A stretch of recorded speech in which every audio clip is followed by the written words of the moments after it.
Welcome to another episode of the Impel Forward Podcast. I'm your host, Leon, and today I have with me a special guest, Evan Morgenstein. Now, I was going to say Morgenstein, but is it Morgenstein? Am I right? It's Morgenstein as far as I know. Morgenstein, yeah, Morgenstein. He's the former CEO of PMG Sports that focused on athletes and celebrities. He represented NBA players, Olympic athletes, and the likes of Chris and Bruce Jenner.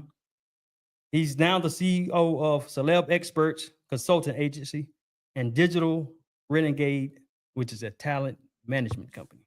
What's going on? How's it going? Good. Did I have everything right?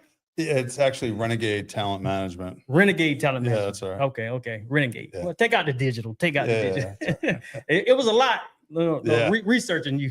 Thank you. Yeah. And I was trying to figure out where would I start at. And so I want to start from the beginning. Sure. Beginning. What type of person were you as a high school student? Oh, I was a mess. Oh yeah. Yeah, I was a mess. I was an athlete, right? My dad played football at Syracuse, so I was always around sports and athletics. But me and my friends were just idiots. I remember this is 1981 to 83, 79 to 83. Yeah. So it's like late 70s, early 80s. And it was just a whole different world. No cameras. Nobody's paying attention to you. All right. You're just doing your own thing. And so me and my friends were just wild. The world was our oyster, and we were best friends since we were little kids. And so, everybody was dating and partying and having fun and playing sports. And, it's just, the thing about being young is you have so many firsts. And, back then sports for me were the Knicks, the Yankees, and the Jets, a little bit of the Mets.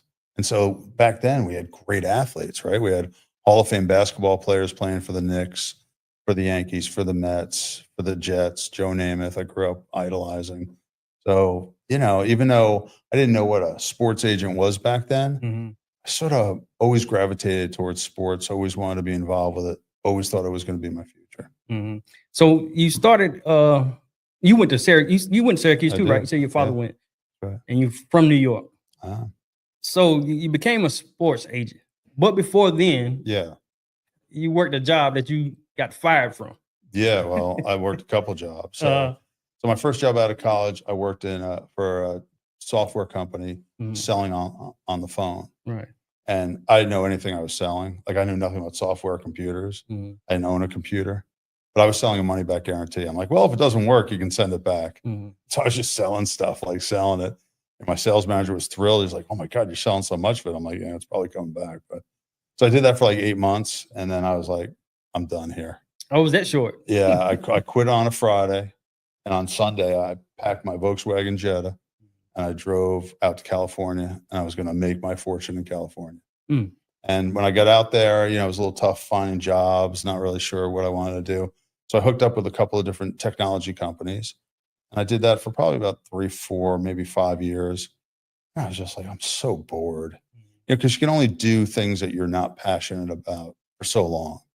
And I did the best I could. And I was reasonably successful, but I always knew I wanted to get back into sports. So I was like, I'm not doing anything I was supposed to be doing. Wasn't making my sales calls, wasn't closing deals. I was playing tennis, going out, partying with my friends. Because I'm in Southern California, how crazy that is. That's when, the Lakers were Showtime. Magic and James Worthy and Kareem. And there was no better environment I could ever imagine being around than the Lakers during the, late 80s, early 90s. So it was just like this whole world was my oyster. And I got fired because I wasn't doing the job. And then I'm like, okay, well, I can either suffer the consequences of me being an idiot, or I can take it as an opportunity and try and change my life forever. And that's what I did. I decided I want to get into the business of sports. But what does that mean? Do I work for the Dodgers? Do I work for a sports marketing agency? Do I work for consulting? It wasn't really clear. Right. And back then I didn't have a personal computer. So I had to go to the library and type up 148 cover letters. And I sent them out. I'm like an arrogant New York guy. I'm like, oh, I'm going to get so many job interviews. This is great. I can't wait. Just pick of the litter. Well, I got 2 responses. First one was an absolute no. And the second one was, we don't really have anything, but if you want to come in for an interview, feel free. Well, that company actually was owned by Charles Smith of the New York Knicks. And it was a sports marketing company that represented NBA basketball players and put on televised events with NBA basketball players. So I went in and I walked into that office and I'm like, this is it. This is it. So I did an interview and, thought I killed it. Waited for my phone call and I waited and I waited. I never got that phone call. So like I hit him back. I'm like, yeah, we're not sure. We're not, you were in technology, not sure how that transitions to sports marketing. And I'm not sure, like, get back to us in a month. Well, a month turned into a month, turned into a month. I'm 4 months out and I'm running out of cash. And, before the word stalker was invented, I decided I was going to go down to their office and wait for the vice president of the company, because I knew when he went in to work out on Wednesdays, he's like, Evan, you here for another interview with another company? I'm like, no, I'm here to see you. He goes, we had a meeting? I'm like, not really. And so right. Like, come in. I'm like, I just kept thinking, I'm like, okay, how am I going to get this done? And I'm like, oh, Godfather. So I said, I got an offer too good to refuse. And he goes, what could that be? I said, I'll work 30 days for free. I'll make 150 calls a day. And within 30 days, I'll close my first deal. He goes, you're not going to do that. I'm like, I'm going to do that. He goes, you got the job. I said, and I kept talking. He goes, you got the job. I'm like, I got the job. I'm like, he's like, yeah. And I walked out of there on cloud. There's no feeling like accomplishing something that you only dreamed about. And so, man, I left there, came back Monday morning and just hit the grindstone. So as it turned out, because when you take a risk on yourself, it's the best risk you could ever take. 2 weeks into my job, the director of sales quit and took a job with Coca-Cola. And they hired me as the director of sales. So it just worked out amazing. Right time, right place. Take the risk on yourself. And from there, I ran, I did what I did for about 2.5 years. And then I got the vice president of the company fired and they hired me as the vice president of the company. Wow. And then I did that for a year. And then I took one of the NBA basketball players and started my own agency. Now, did you get him fired on purpose? Hell yeah, I did. Why'd you do that? Because he was actually trying to start another company outside of that company. And he wanted me to come with him. I had to make a decision. Either I go with a guy that's a vice president that doesn't have the bag, or I stick with the guy that that owns the company, who's an NBA player with millions of dollars. I stuck with the bag. And to this day, Charles and I still are close. So I made the right decision, and I actually talked to the other guy too. We sort of laugh about it now because he went on to do great things as well. But for me, that was my opportunity. And so, yeah, that's the way it is, man. It's a cutthroat business. Right. What it is. So once you got him fired, you took over and then you eventually left there and started PMG? Yeah, that's when I started Premier Management Group. Okay. And so I had one NBA basketball player. I had the goalkeeper for the U.S. national soccer team and like 4 beach volleyball players. And I was rolling, man. I had my own business. Wasn't making much money, but I had my own business, right? And so did that for like 6 months. And then in February 1997, there was a huge trade show back in the day called the Sports Super Show in Atlanta. It doesn't exist anymore. Everybody was there. Nike was there. Adidas was there. Anybody in sports was there. And I was there for a corporate client of mine that made medicine balls, plyometric training balls, stuff like that. And this guy walks up to me, 6'4", good looking, blonde hair, strapping guy, red, white, and blue jumpsuit. I'm like, oh my God, who's this clown? And he walks up to me and goes, hey, I'm Josh Davis. I'm the captain of the U.S. swim team that the year before in 96 in Atlanta, I won 3 Olympic medals. And dude takes out 3 Olympic medals, puts it around my neck. And he goes, you have any free stuff? And I'm like, whoa, wait a second. There's a lot to unpack here. I'm like, who are you? Right. Why do you have 3 Olympic medals? And why are they around my neck? And I'm like holding an Olympic gold medal. Like that was it. The light bulb went off in my head. I'm like, there's my opportunity. I'm like, I want to represent Olympic athletes because I bet you not a lot of people do. And so he was telling me a story that down the hallway, there was a company that manufactured hot tubs. And they paid this guy, 3-time Olympic gold medalist, $800 a day to sit in a hot tub for 6 hours a day. His hands were all pruned. I'm like, and what happened was like a month before, I brought Patrick Ewing $100,000 deal, iconic NBA basketball player, to go meet with some kids in need for like 30 minutes. And he's like, too busy to do that.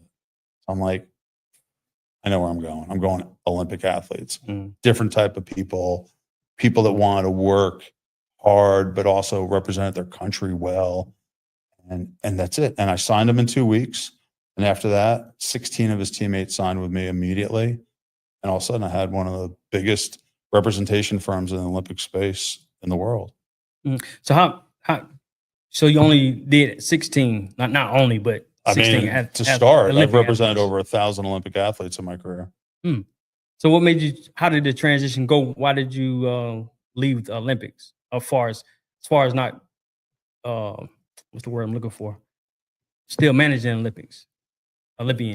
Well, I represent an Olympian now, but so what happened was built this big business in the Olympics and, you know, represented some of the biggest names in the Olympic Games, right? In 35 different sports. And so I did everything, man. Like in the 2012 Olympics in London, I got hired by Fox Sports to be on camera. So every day in Trafalgar Square in London, I did a 3-minute stand-up talking about who won and made money, who lost and basically shit the bed, made no money, you know, and it blew up because, you know, like I talk the way I talk and people were so furious. Like, she's a gymnast and you just said she's not making any money because she fell off the balance beam. You're so rude. I'm like, I'm not rude, man. I'm the money man. I'm telling you the truth. She is not making any money in endorsements. She fell off the balance beam. Don't blame me. Blame her mother. Anyway, so it got crazy, crazy, crazy, but it was so much fun. I had like one of the best months of my life. And so I did that. And then I came home and I'm like, you know what? I got to get out of this because I was representing kids who I was older than their parents. I was representing kids that didn't have molars. So why did that matter? Because they're children, you know, they're like 15-year-old gymnast. I'm a 40-year-old man, you know, like, I don't do that anymore, you know, it runs its course. And I did it at the highest level. When you do something at that level, you want to see what's next. So I started a consulting company focused on working with brands on hiring celebrities or social media influencers to help build their brand. Signed a bunch of different types of athletes in different sports and just sort of evolved the business over time. And then what happened was the pandemic came in 2019 and I was like, there's not gonna be any sports. So I literally closed my sports marketing agency and focused just on social media influencers. And I got it early. I started one of the first, if not the first, TikTok representation agency out there. And I just signed food creators because nobody knew how they were going to get fed. So I signed all these food creators and all of a sudden all these huge companies started calling Walmart and Kraft Heinz, and they all wanted to work with the food creators because they all had to still sell product. And nobody was going into stores, right? Because people were freaking out about COVID. And the company just blew up, took off. And so now I'm in the influencer business. And what I realized was athletes earn money based on the success in their chosen sport. Influencers earn 12 months a year. There is no season. There is no championship. There are no playoffs. If Aaron Judge doesn't hit the foul pole last night, everybody today in the news is screaming about how he sucks. Today they're talking about him being the great hope. You know what I mean? That's the pressure athletics gives you. Influencers, they don't have that kind of pressure at all. You have 1 million, 5 million, 2 million, 300,000 followers. There's companies that are going to want to work with you no matter what. So there is no season. So who are some of the biggest influencers that you work with? So I represent Cooking with Daryl. He's a barbecue guy. I thought of as like the father of TikTok and Instagram cooking. He's a Midwestern guy. Healthy Girl Kitchen, Danielle Brown, one of the, if not the largest plant-based creator. She's got like 11 million followers. People like that. So how do they find you? You seek them out, or they seek you out? How does that work? 90% of the time we seek them out, but you know, 10% of the time we get referrals from other creators that we work with or know and say, hey, you should work with these cats. So how does it work? Do they have to have a lot of following for you to start to want to work with them? Or yeah, it's not just following. It's not just the actual number. They have to have an audience that's engaged, that's paying attention to them, that's responding to their post, that's buying product. You know, the key to being a good influencer is having an audience that's in a community. So you're talking with them, you're not talking at them. Because when you talk to people, they turn their heads, they scroll. When you talk with them, they stay. And that's what brands want. They want people that have content that's engaging, that they have a good chance that they'll go and now buy their product. So we have got great clients that do just that. Right. So you make all this seem easy. I mean, it's easy when you do it. You know what I mean? If you've never done it before, it's hard. But I've made so many mistakes. I mean, that was my next question. What were some of your biggest challenges? Either starting with PMG or any of them before. The mistakes are always the same mistakes. Number one, people. Mm-hmm. You have to be surrounded with great people. And I've made mistakes of hiring some less than great people. And so as they go, goes the company. So if they suck, we suck, because it's the sum of all the people. And so if I don't have great people surrounding the people I want to work with, then we have a problem. So number one is the people. Number two, you know, in the business that I'm in, it's a sales job, right? Like, you know, you can call me anything you want. The title doesn't matter. I'm a glorified telemarketer, right? That's what we do. We're on the phone all the time, banging the phones. Company A, company B. Hey, we got this one. You should look at this one. Hey, look at this, look at that. That's what we're doing. We're making relationships. We're building a rapport with people, and we're ultimately selling. So that's what we do. And so as the economy goes up and down, opportunities go up and down. But you have to be smart enough to know, like, if there's tariffs, because there's a lot of products that are coming offshore to the United States, the price goes up. Well, when that price goes up, who's paying for it? The consumer. But until the consumer pays for it, the manufacturer pays for it, which means they're taking money from somewhere, and they're taking it from advertising, marketing, influencer budgets, things like that. So then there's less money to spend from those companies. Okay, well, let's start looking at companies that are manufacturing in the United States that don't have to pay tariffs. So now we start focusing our marketing efforts to brands that are manufacturing in the US. So there's always a winner and loser in everything economically. Not everybody always loses, right? So if it's tough on this category or segment of the business, there are, you know, just as many companies on the other side that are prospering, because they're the antithesis of those companies that are really getting hurt. So I heard you say that people, when I asked you what were some of your biggest challenges, this morning I was listening to John Maxwell. Okay. And he was talking about hiring people. And he was saying, being a leader, he would ask, do you like me? Can you help me? And can I trust you? So how did you switch up hiring people? What were you looking for? Well, I think it also depends on where you're hiring them for, right? So you know, entry-level salesperson, they have a certain skill set that I need to reach out to people, get them interested, be a good storyteller. So if you're a good storyteller, all I need is for you to set up some interest. I'll close the deal, or my other top management will close the deal. So I don't need people at the bottom level closing deals as much as I need them stirring up interest. At the top level, I need people that are organized, that are leaders, that are trusted, not just trustworthy, but trusted, because then the rest of the team follow them. So it just depends on where I'm hiring and what the position is. I'm always looking for great salespeople.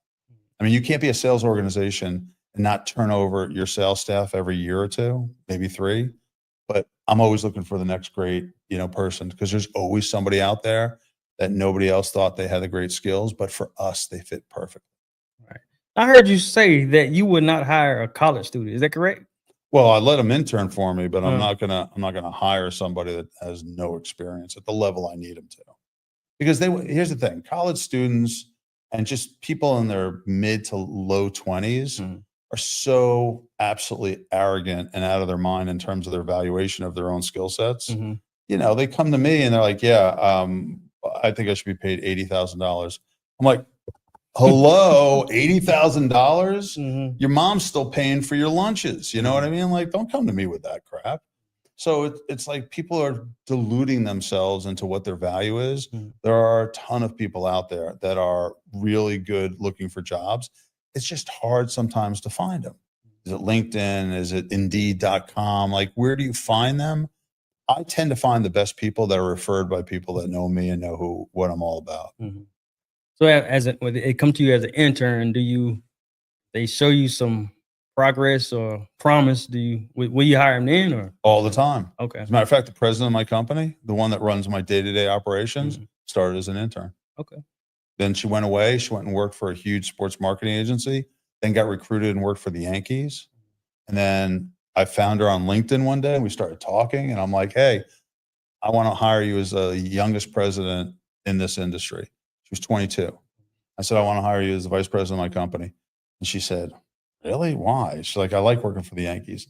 I'm like, yeah, but there's a ceiling there. Mhm. She's like, what's the ceiling? I'm like, it's the Yankees. You're never going to be bigger than the Yankees. And you're never going to make any decisions. You're always going to be told what to do. She started thinking, she's like, let me talk to my parents. And I found out years later, because she took the job, by the way, that her parents forbid her to take the job, which I think worked to my advantage. And so she's amazing. Like she is a one-person wrecking crew. Yeah, they forbid her to take what job? My job. So how did it work for you? I mean, well, because she just was like, well, everyone's telling me not to do it. I guess I'm going to do it. Okay, I guess it's light stops when everybody buying. Yeah. You don't. I mean, look, as a 22-year-old looking to sort of carve your way in the world, Mhm. you're now vice president of a company that represents, dozens of athletes, celebrities, reality TV stars, and you can make decisions on your own at 22. When 2 days ago you were probably getting yelled at by some dopey sales manager. It's not that hard of a decision. Plus, I paid her a heck of a lot more money. Mhm. So how big is your company? How many people you 6 have? people. That's it. 6 people? Yeah. 6 people.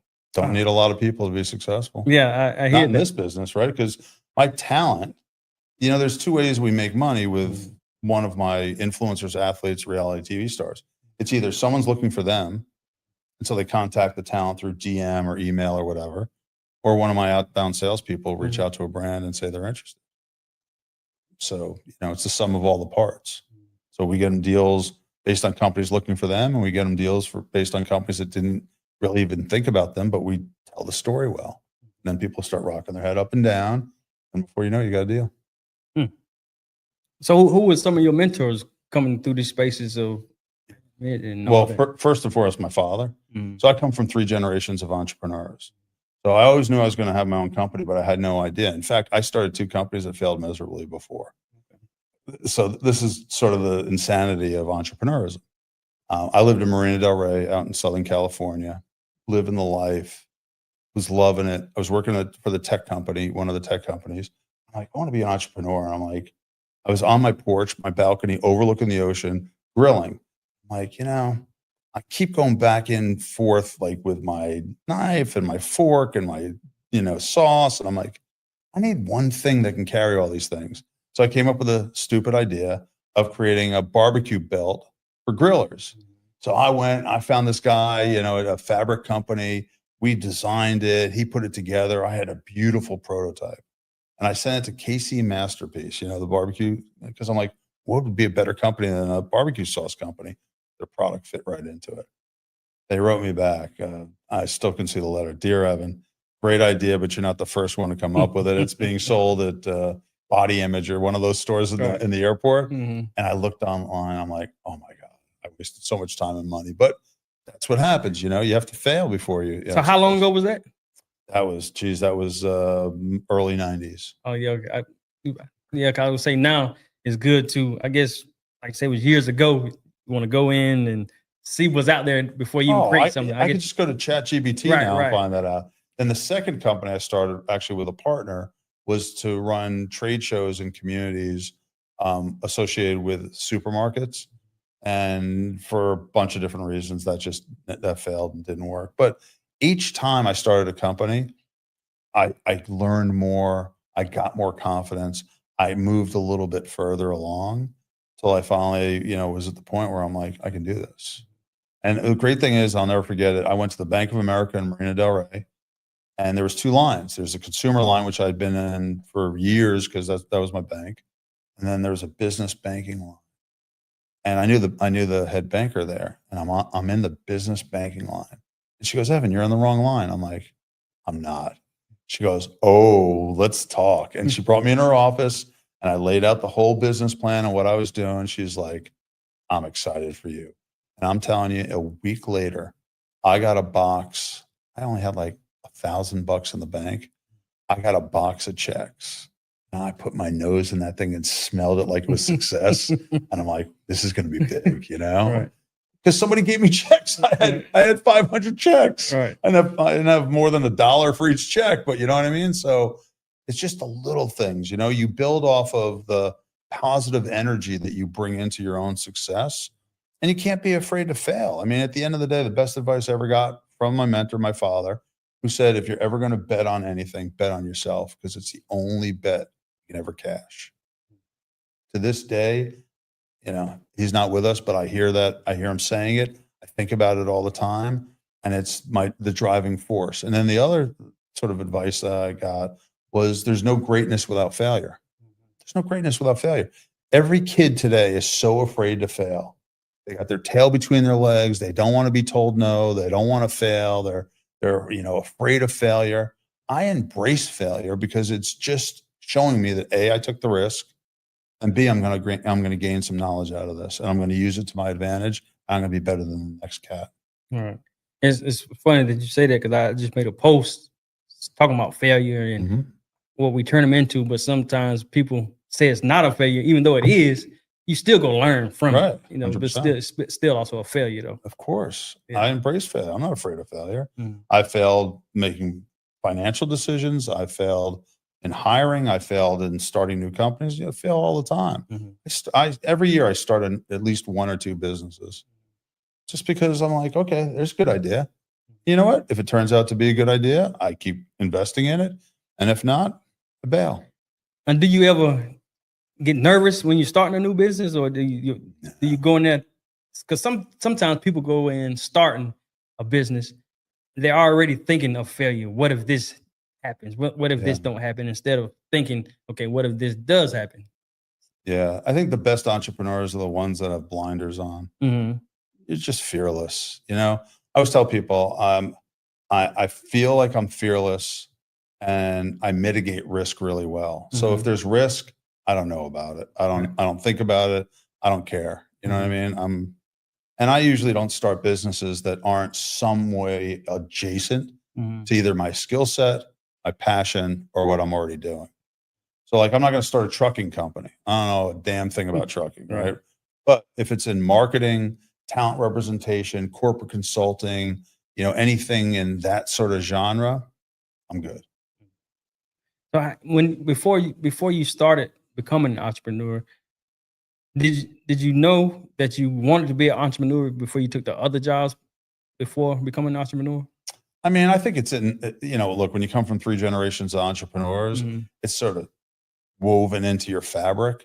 Like, even if I didn't think about it, I just saw people making decisions all the time. So I thought that getting a job was a means to an end, right? So I needed to get paid because I needed to have a life. I didn't want to depend on my parents.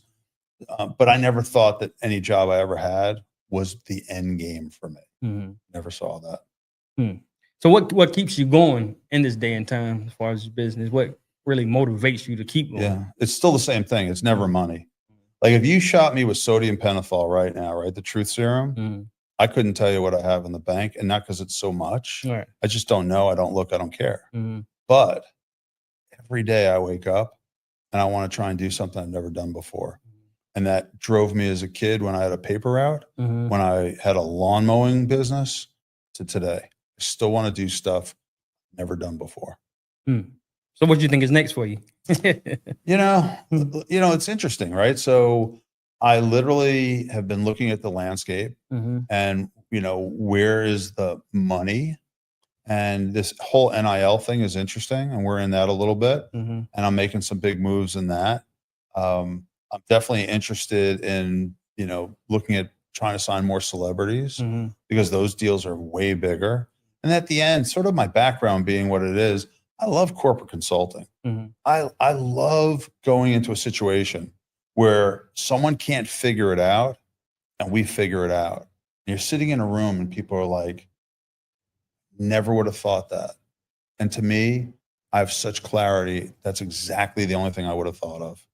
So that's why people hire you, because you can solve a problem that they couldn't solve themselves. And they can have 10 people around a table and they just look at each other and go, why didn't one of us think of that? I still love that. That still is like an emotional connection to me, being in a group of really smart people, being smarter than they are. All right. And you mentioned NIL. Yeah, NIL. And you've been real passionate about athletes making money. Mm-hmm. And I think I saw where you said you was one of the first ones who really advocated for them to make the money. Why are you so passionate about that? So when I was working with Olympic athletes only, Mm-hmm. I was screaming for NIL before there was NIL. Mm-hmm. So you're talking about mid 90s. I mean, I was representing Olympic swimmers and telling the head of, USA Swimming, they need to pay these kids. And I was being threatened to be thrown off a pool deck or thrown in the pool. Like, it was crazy. It was like insanity, but it was like completely freestyling. And I just always knew, maybe partly because my dad was a college athlete, not at any real high level, but whatever. I just, you walk into a store at a university, these kids' names were on jerseys. They weren't making a dime. Reggie Bush got literally lost everything, including his reputation, because he took money, because he was getting screwed by USC and the NCAA.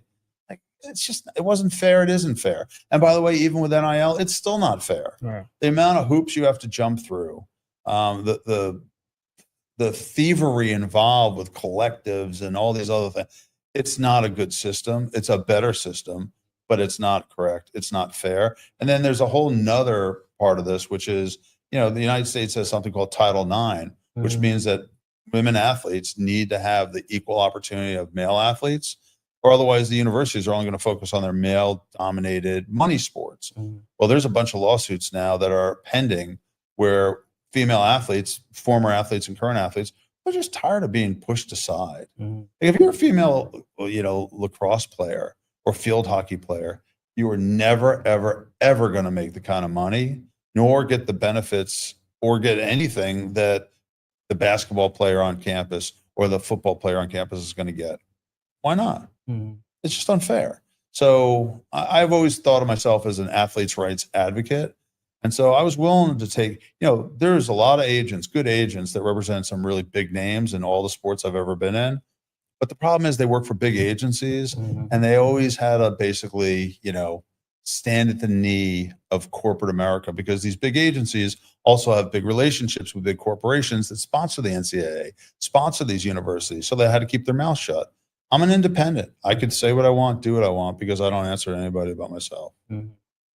Wow, that's good. So this is always a saying, the 5 people you surround yourself with, whether they broke or not doing anything, whether they're making money, you become that 6th one. Well, do you think that's true? Jeez, I never thought of that before. And are they surrounding themselves with me, or am I surrounding myself with them? You surround yourself with them, I guess. Yeah, man.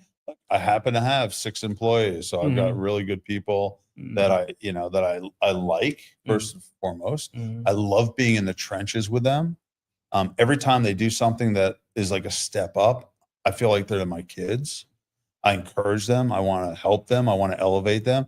Look, the truth is that 99.9%, if not 100% of the people that work for you are not going to work for you forever. But if you look at my tree of employees, I've got people that are running television networks, high executives in some of the biggest agencies in the world, people that own brands, their own, brands.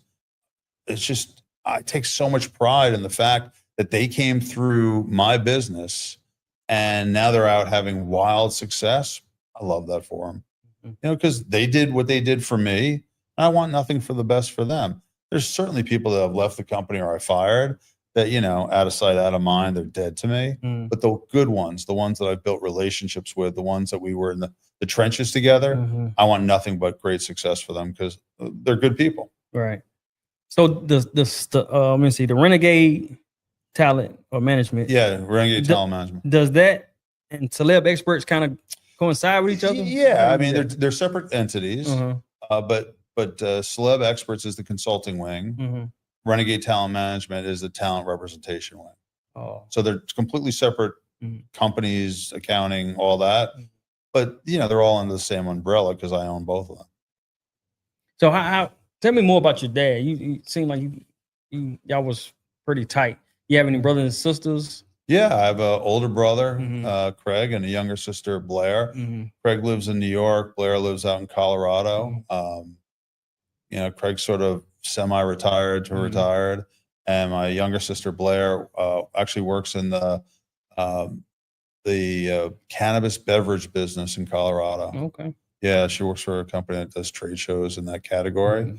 And, you know, she was another person, as well as my brother, that were impacted by my father being an entrepreneur. Okay. And we all went our different directions, but we got so much out of it. Mhm. And my parents, mom and dad, ran trade shows when I was a kid. I was about to ask you. Yeah, so they ran home shows, Mhm. hunting and fishing shows, antique shows. So we were in the show business. Mhm. And my sister is in the event business, and I love it for her because I'm sure it makes her feel like she's close to my dad every day. Mhm.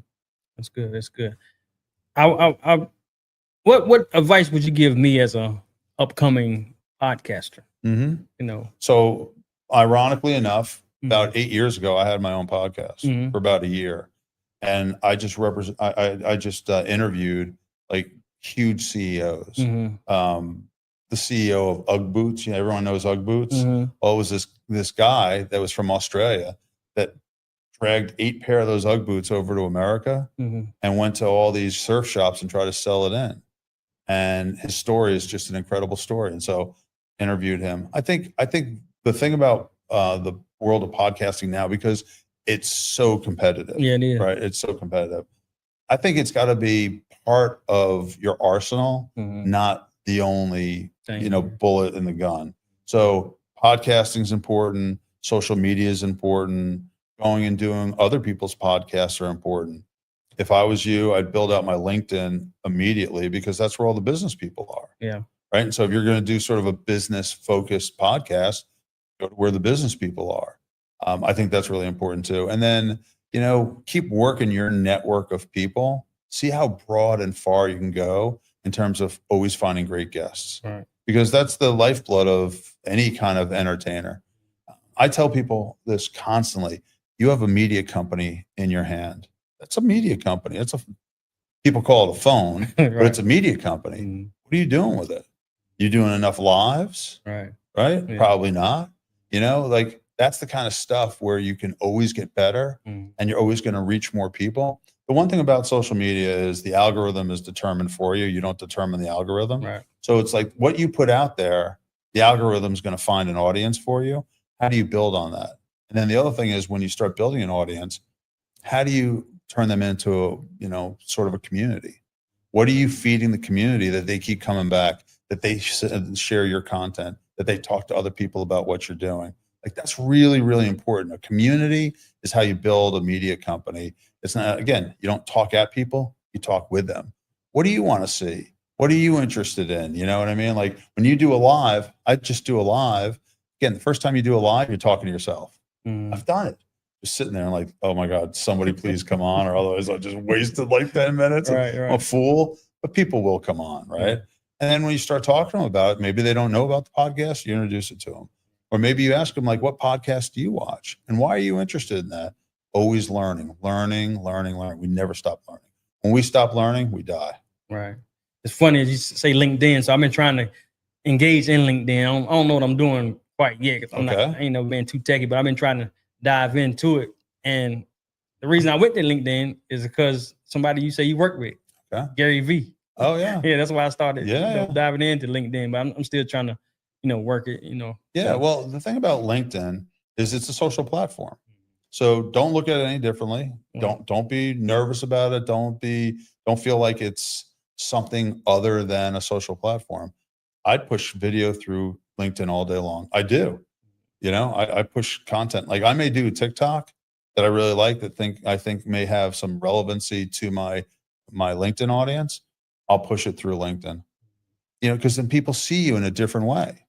But LinkedIn's the best. I think LinkedIn's more powerful for building a business than TikTok and Instagram combined. Yeah, Gary Vee said the same thing. Well, he got it from me. I'm just kidding. How was it working with Gary Vee? Well, so he owned his own business, Mm-hmm. and I have an agency that just books celebrities for motivational speeches. We booked him in 2019 like 5 or 6 times.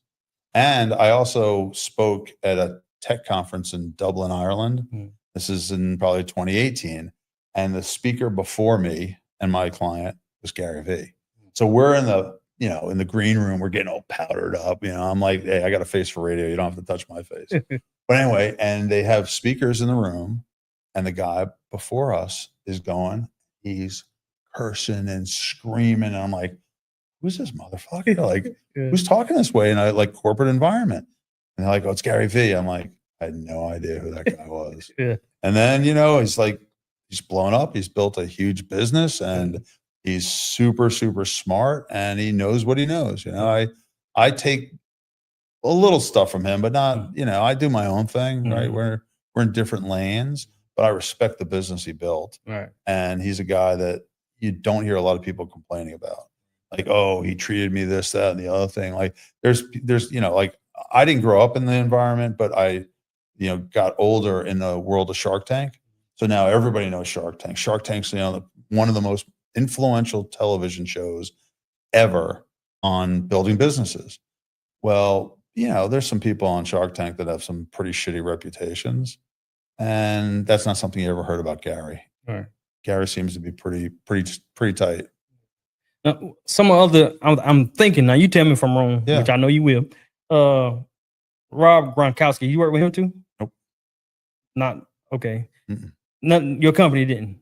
We may have booked him for an event, but he's not my. So there's two different ways you can work with me. Okay. So if you're a celebrity athlete, whatever, I can book you for a corporate client. So let's say my client's Coca-Cola.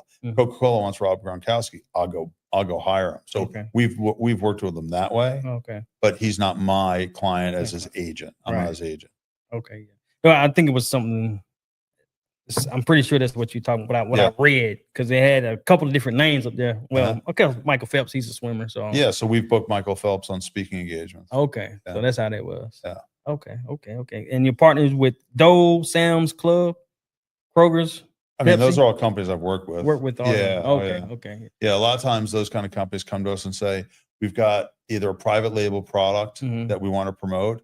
Do you have a food creator or a group of food creators that can help us create content and push people in store? And so you work with them, with your creators that you manage now? Yes. That's how that relationship works. And that's true with Walmart or Kroger, Harris Teeter, Food Line, Publix, so these companies come to us usually through an agency and say, we're looking for food creators for this campaign. Fourth quarter is huge, right? You got Thanksgiving, you got, Christmas. So they want to sell a lot of product to a lot of families. So they come to people like me and say, here's what we have. This is what we're interested in. This is what our budget is.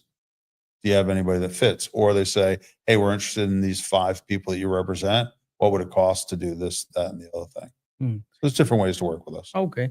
And you don't have to give me any, it's up to you if you feel comfortable not doing it as far as numbers, accurate numbers. But as far as the creators that you work with, how does the pay goes? Is split? It depends. No, it's in terms of what I get paid? Well, you pay them or anything. Yeah. Oh, well, no. Both So, ways. no. So my agency gets 20% of everything we do.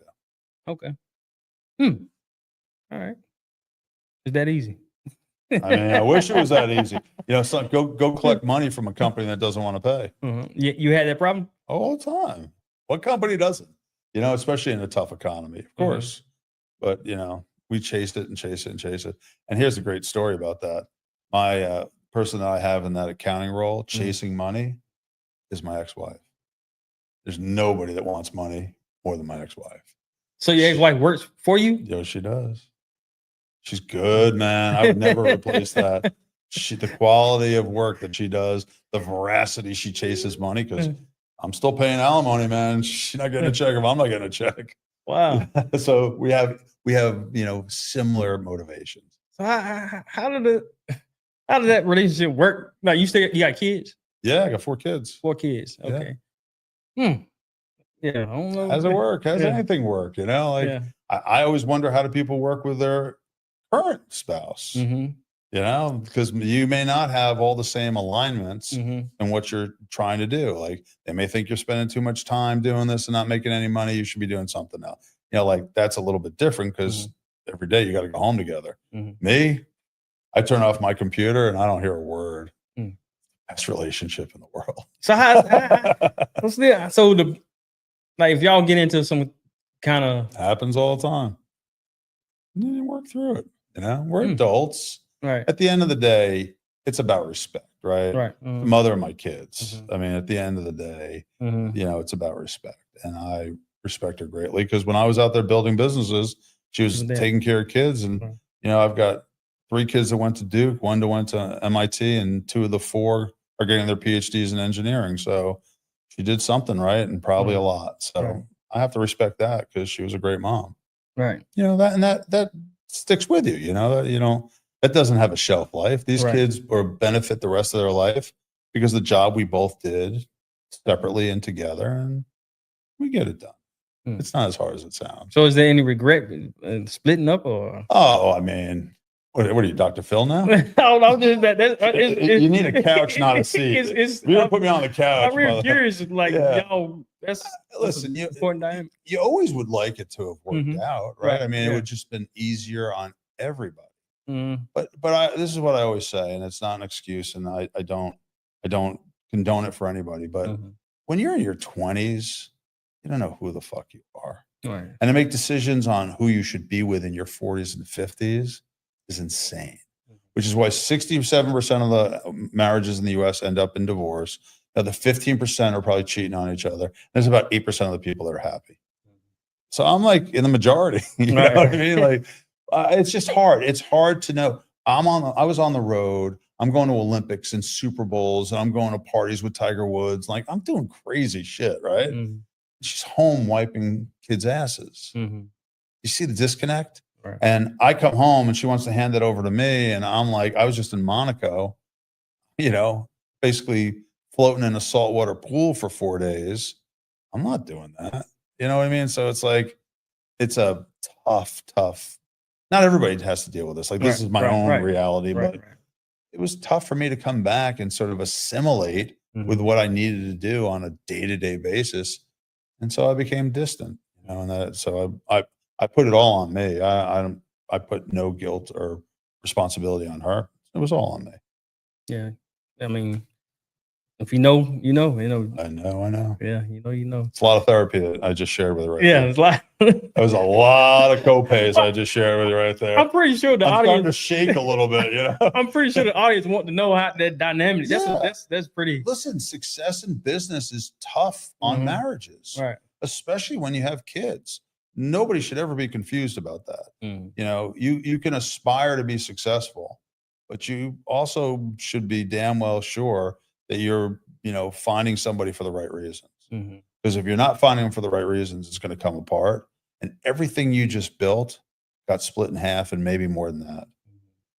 It's tough, man. It's tough realization. All right. So. Are you sure you didn't keep on your team so you won't have to spend out more money? Oh, dude, I pay her more now than if we were married. Don't kid yourself. Yeah, that's great. That's great. So how can somebody now? How many people have actually worked with you? Like you put out through your year? Oh, I mean, hundreds. Hundreds. So what does it take for somebody to work with you once you do start a business, or once you the persons that you have with you now goes out? What would it take for somebody to work with you? Here's the thing. The first thing is someone has to have an understanding of what my businesses are. You know what I mean? I get resumes all the time from people and they're just like, yeah, I'd be great at this. Like, great at which part of it? Well, you know, the stuff you're doing. Like, they didn't even take the time to sort of learn what we do. So the first thing is educate yourself. And this is not just me, just in general. Educate yourself on who you're approaching. I always tell people, go look at my LinkedIn. You can look at my entire, you know, history of work and education. It's crazy. To this day, this week, I went on someone's LinkedIn before a call. They went to a university that I actually have a former client that's a head coach at that university. So we started a conversation about them and being in college and what it was like, and broke the ice. Had a whole different level of conversation. So it's like, you're not selling, you're getting to know people, right? You know, this is a people business, my business. It's a people business. And if you're good, not just because people like you because you're funny or whatever, but if you're good at building relationships, if you're good at being in a room with people that you don't know, all of a sudden now you know them, you got potential. So it's about the people skills. I don't care about the education. I don't look at resumes. I think everyone's full of shit. I think everybody doctors their resume. I had this one kid tell me he started Google. I'm like, you're fucking out of your mind that you bring that shit to me. You know what I mean? Like, delete. Right. So, you know what I mean? Like, the resume isn't as important to me as what are they going to talk to me about? Are they going to ask me questions? Did they take the time to do research to find out who I am and what I'm all about? I'm not a hidden person. It is not hard to find information about me. All kinds of stuff. I'm doing a meeting prepared. Kids today, they're like, hey, my parents are rich. Right. Okay, great. Well, you're not going to be. You know, not unless somebody dies. And that's what I think a lot of them are waiting for. Like, they've already factored in their head what they're going to get left once a parent passes. That's a sick way to live. That's a horrible way to exist, to not ever have your own success. I couldn't imagine it. So did you come from wealth? My dad was a math teacher in the South Bronx. My mom was a homemaker, but they started their own businesses. My mom opened a kitchen shop, did really well for like 3 or 4 years, closed it. My dad used to sell stuff at flea markets, you know, and then he's like, well, what about running a flea market? And then he ran flea markets, and he built antique shows, you know, like, so he elevated what he did. My dad was a teacher. He's making best year, you know, as a math teacher in the South Bronx, he made 32 grand. So I'm far from coming from money. When I asked you that, because you said they were entrepreneurs and over time, later in life. Yeah. It's this thing where, you know, people equate most rich people or white men that have something, big business going on, coming from wealth. They got their business and their money from wealth, you know, so that's why I asked you that. Am I white? I don't know. I don't know. Are you white? I wasn't sure. I didn't know. There's no mirror in the bathroom. I couldn't tell. I think you are. Right, well, I'll take your word for it. Yeah. You know, there is a lot of people that, you know, sort of rest on their laurels because of where they came from. I just never came from money. There is no money there. My dad passed, left me like $6 grand. You know, that's all my dad left me. Right. My mom has no money. She lives paycheck, you know, like government check to government check. So my you know, I don't come from wealth. Right. Do you consider yourself wealthy? No. Yeah, well, in life, yes. In life, okay. The experiences, I mean, I've been to 60 countries. I've done things that I don't know anybody else has done. So to me, I'm rich beyond belief in living life. Right. In my bank account, no, because I'm like one of these people that always put my money back into people and the business. I was never about taking money out. I know a lot of people are really good at that.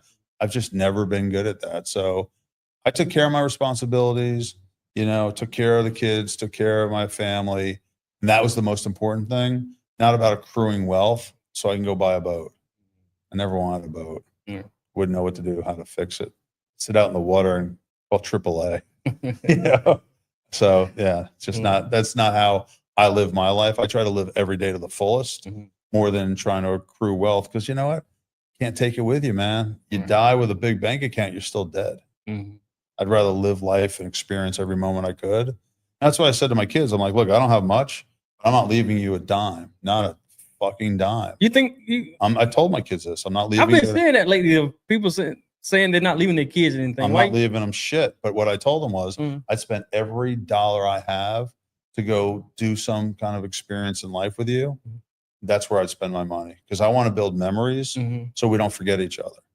But I'm not leaving you anything. But why wouldn't you leave them anything? Because it's not my responsibility. I want to end up at zero the day I stop breathing. Because if I do that, that means I spent all my money doing great shit with my kids and grandkids. I don't have grandkids yet, but it's someday. Isn't that the best way to do it? Instead of just handing them a check that, you know. But if you leave them something, they have something for your grandkids. Kids are fucking geniuses. They don't need my help. They're doing fine. Oh, wow. Okay. Yeah. So what type of leader do you think you are? Well, I'm a shitty mid-level manager. I'll tell you that right now. I suck at being a mid-level. I can't do the little things for anything. I'm really bad. I'm a visionary. I'm a really good visionary. I envision things and I make them happen. That is my strength. And I cut through bullshit really quick, and I can see things other people can't see. I'll tell you a quick story. So one of the technology companies I worked for was based in Charlotte. This is when I lived in LA. And so we'd come back like once a month for sales meetings. And one week that I came back, I flew in on a Sunday. Actually Saturday. That Saturday, I'm sitting in my hotel room, and the TV's on, and this woman was interviewing this guy. He had like this broom brush mustache, and they're at the racetrack, and it was Dale Earnhardt, senior. Mm-hmm. She goes, Dale, how do you know when you're in the zone? This guy took his aviators off. He looked at the camera. He goes, because when I'm going 200 miles an hour around the track, and I'm the only son of a bitch that can see the air come off the top of my hood, that's when I know I'm in the zone. And every day since then, I've tried to achieve that, which is I want to be the only guy that can see the air coming off the hood of my business. Like, that's when I know I've achieved success. It was so powerful to me because it was a guy that was so in the zone that he could do something that nobody else could even imagine doing. That's what I want to do. That's what I strive for. I'm not trying to be like everybody else. I have no comparison to what I do to anybody else. I'm going to do it my way as long as I can do it at the level I can do it. That's all I can do. Now, you got to leave your kids something, man. Your dad left you $6,000. You got to leave them at least $5,000. Not leaving my kids shit. They don't listen. My kids don't need it. My kids are like smart, ingenious, doing their own thing, so motivated, have things lined up. Like, they don't want my money. Honestly, they want to spend time with me. Yeah. So that means, like, I got a son at the University of Texas getting his PhD. So fly down to Austin, Texas to go see him do some shit. My other son's at Princeton getting his PhD, go down to Princeton. You know what I mean? So it's like, where I expend the money is to make sure we're doing stuff. I mean, this summer I rented a beach house twice for 2 of my kids. And we went and spent, long weekends together, just hanging out and talking. And I cook for them. And we, like, that's everything. That's everything. That's what they want. They don't want $1. They want my time. Now, like I said, I did a little research. I know somebody else who wants your time too. Who's that? Marv. Oh, my dog. He's my dog. I was living in an apartment in downtown Raleigh. Once I separated, I was just lonely. You know what I mean? Like, because, the thought of like living in a downtown Raleigh was like, everyone's out partying and it's fun and all that, but everyone's in their 20s and 30s. I'm not gonna be that guy, like at the bar with all these young kids. Like, it's disgusting. So I'm like, I got to figure out something else to do. So I'm like, I want a dog. I always wanted a dog. I had a dog as a kid, but I wanted my own dog. And so I went and I found just an amazing dog. And me and him are boys. Like, I'll take him to the mountains for the weekend. I'll rent a house. We'll just go kick it out in the woods. And it's just great. It's great to have somebody that, or something that is just so much fun and literally never talks back. I just love that. I get too much of that during my regular day. Yeah. So what do you do to get away from it all as far as your businesses and all this thing you have going on? What do you do to get away from it all? Well, so I love sports, right? So watching sports to me is such a release because I can just shut it off, man. I can just watch a ball game or go to a ball game. So a month ago, I flew up to New York. I took 3 of my employees to a Yankees game on a Thursday, 9/11, right? Which was great. President was there. There's no place like Yankee Stadium. There is no place like Yankee Stadium. And then that Sunday, my son drove up from Princeton. We went to a Jets game, which sucked because it was the Jets, but we still went. So, I like going to sporting events. Music is everything to me. Like, music touches my soul in a way I can't even explain. Like, it's not even the words. It's something about every song that means something to me. It touches something inside of me. I remember something, a grandparent or a friendship or something like that. Or I think about the future and what that could be. So music's everything. I'm big into photography. I just love it. One of the reasons I moved to North Carolina is because I've been here 27 years. Okay. When I first got here, you could drive 3 minutes and there'd be a farm, and that doesn't exist anymore. You got to go like an hour and a half. But when I first got here, there's these old farms. I didn't grow up around farms. I just like seeing like these old farms and, like that whole lifestyle. And I used to just go out 5 o'clock in the morning on Sunday morning, and I'd go shoot like the mist coming off the farm and sun rising and just beautiful stuff. There's just something so relaxing about that. So I love doing that. And, you know, I do the best I can with my physical fitness. You know, I'm doing the best I can now. But I always like being in the gym a little bit. You know, I'm not a gym head, but I like doing that. And I read a lot. You know, I wake up at 4 o'clock in the morning every day. Every day, every day. Not because I have an alarm clock, because that's the alarm clock in my head. I grab my phone, I start reading. And I don't care what it's about. It could be about archaeology. It could be about the stars. It could be about global conflict. I just am a ravenous reader. And I feel like the smartest people I've ever met are people that are well-read and well-traveled. You travel a lot, you're going to learn a lot. You're also going to have a level of self-confidence that most people don't have, because you've been places, you've done things, you've experienced stuff. And then being well-read, I mean, you can never get enough information. So I love reading. Now, one more question before I get you out of here. Sure, man. You on a time limit? Marv's not here, man. He's just chilling at the crib. What? I forgot what I was going to ask you. It was something you were saying earlier. But as far as what I wanted to know, as far as your father did it when working, all the things you're doing and been doing, when your father passed, did it have any effect on your business? Well, not necessarily my business, but me. You know, like, see, the thing is, when my parents had their own company, you know, this trade show company, you know, I was living in the house. I was a kid, right? And so I literally saw every good, bad, and ugly situation that came up in business. So I learned so much, honestly, from my dad about what not to do in business. Okay. Because he was a guy that tried real hard, but didn't always make good decisions. So I'll give you a great example. So he had a antique show in Westchester, New York. So that's the suburbs. And it was like on a weekend, whatever. And he had advertising in the New York Times. Super expensive. Only did it a couple times a year. It was just too expensive for him to afford. So it was a big deal. He didn't proof the copy for the ad. He ran an ad with the wrong date of the show. So just think about how that impacted his business, his life. But I learned, you got to proofread everything, right? You got to make sure, you can't just say, hey, you proofread it and leave it to them. That's my responsibility, because at the end of the day, buck stops with me. So, you know, my business didn't suffer. I did. You know, I did. But I had great people around me that kept moving forward. But for me personally, felt very lost, because he was a guy that just loved listening about the shit that I did. He just loved my success. He always wanted to talk business, always came up with good ideas. He had Parkinson's. So basically your mind works, but your body's a big, you know, frozen tomb. You can't do anything. His mind was always clicking with ideas. Honestly, until like 6 months before he passed, he would, you know, he would like text me, I got an idea for a new event. We should do it together. I'm like, Dad, how are you going to do this? You know, like, you're in senior assisted living.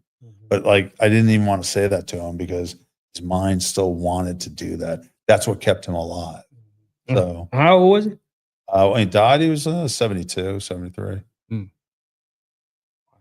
Yeah. So your mother's still living? She is. She lives in New York. Okay. You get back to see her often? Not too often. We talk a lot, but not too often.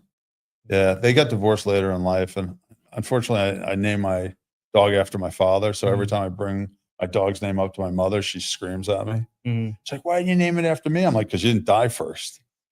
So.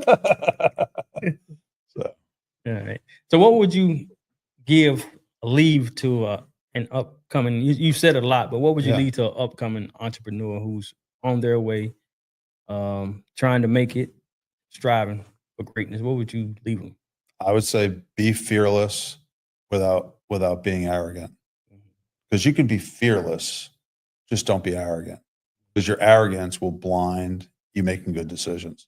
Being fearless, I started my first company with a $3,000 tax refund check, and that's all I had in the world. That was it. And I was like, I'm going for it. So I was fearless, but I wasn't so arrogant to think like I didn't have to go out there and now turn it into something. So just be fearless. Don't allow people to tell you no, and don't be afraid, as we talked about, to fail. Because failure is the gas of your engine. If you're going to be successful doing that. Look, there's plenty of people that have jobs, and I respect that, because there's work that needs to be done. I'm just not one of them. So you will never go back to work for somebody else? Well, I do, don't I? I mean, we all work for somebody. I've got clients. I've got, you always work for somebody. Well, I say, but I happen to do it under the umbrella of my own company. Your own company, yeah. Yeah. There's a little difference. I'd die first. Oh, yeah. I always said, if I'm going to start my own company, I'm going to work for the biggest idiot I know. So that's me. That's a good one. That's a good one. All right. Well, that was good. Thanks. And I knew I was going to like you, from our first conversation. I agree. I felt the same. Yeah. I'm glad we got a chance to do this. Yeah. No doubt. Well, there you have it for another episode of the Impel Forward podcast. And remember, seize the opportunity to grasp your dreams. Peace.